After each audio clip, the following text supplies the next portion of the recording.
गोविंद शिल्प घेऊन येत आहे एकूण 80 ट्विन बंगलोचा भव्य दिव्य पंढरपुरातील एकमेव प्रकल्प। आमच्या प्रकल्पाची वैशिष्ट्ये मनाला शांती देणारं महादेवाचं मंदिर, मुख्य रस्ता सुमारे 30 फुटांचा, अंतर्गत रस्ता सुमारे 20 फुटांचा, ग्रामपंचायत योजनेचा प्रत्येक बंगलोजला स्वतंत्र नळ, सांडपाण्याची सुरक्षित विल्हेवाट, सर्व टाइल्स ग्लॉसी आणि नामांकित कंपनीच्या, सर्व स्टेअर, खिडक्या, चौकटी सुपर ब्लॅक ग्रेनाइट, दोन्ही अटॅच बाथरूम पूर्णपणे टाइल्स, पंतप्रधान हर घर नल योजना पूर्णत्वाकडे, bathroom, basin, kitchen, CP fittings हे जगवार कंपनीचे, स्टील वर्क पूर्णपणे जिंदाल कंपनीचे, 1000 लिटर पाण्याची टाकी, 150 लिटर सोलर वॉटर हीटर सोबत वॉटर प्युरिफायर, प्रत्येक बंगलोजला स्वतंत्र पार्किंग, दर्शनीय भाग पूर्णपणे डॅटो टाइल्स, टाटा प्रवेश कंपनीचे आकर्षक भक्कम दरवाजा, फुटी उंचीचे सुरक्षित कंपाऊंड। मग विचार काय करताय? गोविंद शिल्प, पत्ता गट नंबर 95, हॉटेल अंगण शेजारी, टाकळी रोड, पंढरपूर।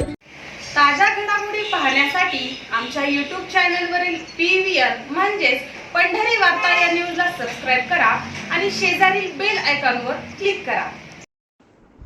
पंढरपूर तालुक्यातील बहुचर्चित गोपाळपूर जिल्हा परिषद गट निवडणुकीच्या पार्श्वभूमीवर भारतीय जनता पार्टीच्या प्रचाराला आता वेग आलाय। कोंढारक येथील विश्वरत्न डॉक्टर बाबासाहेब आंबेडकर नगर येथे भाजप उमेदवार दुर्गा गोपाळकृष्ण अंकुशराव व रंजना शिंदे यांच्या प्रचारासाठी महत्त्वपूर्ण बैठक पार पडली। या बैठकीत समाज बांधवांसोबत विविध स्थानिक प्रश्नांवर सखोल चर्चा करण्यात आली।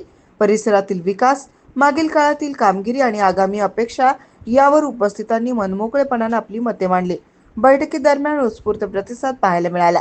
या प्रचार बैठकीला भाजपचे जिल्हास्तरीय नेते माजी आमदार प्रशांत परिचारक, आमदार समाधान आवताडे, चेअरमन कल्याण काळे तसेच युवराज दादा पाटील यांच्या नेतृत्वाखाली गोपाळपूर गटात भाजपची संघटनात्मक ताकद दिसून आली। यावेळी भाजप तालुका अध्यक्ष सुभाष मस्के यांनी समाज बांधवांना मोलाचं मार्गदर्शन केलं।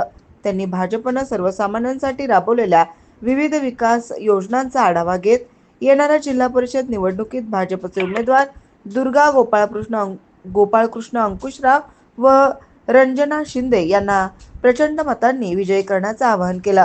भाजपच्या माध्यमातून झालेली विकास कामे यामुळे या निवडणुकीत दुर्गाताई अंकुशराव यांना अनुकूल वातावरण असल्याचं चित्र दिसून येत आहे। एकूणच भाजपच्या प्रचाराला मिळणारा प्रतिसाद सध्या राजकीय वर्तुळात चर्चेचा विषय ठरत आहे।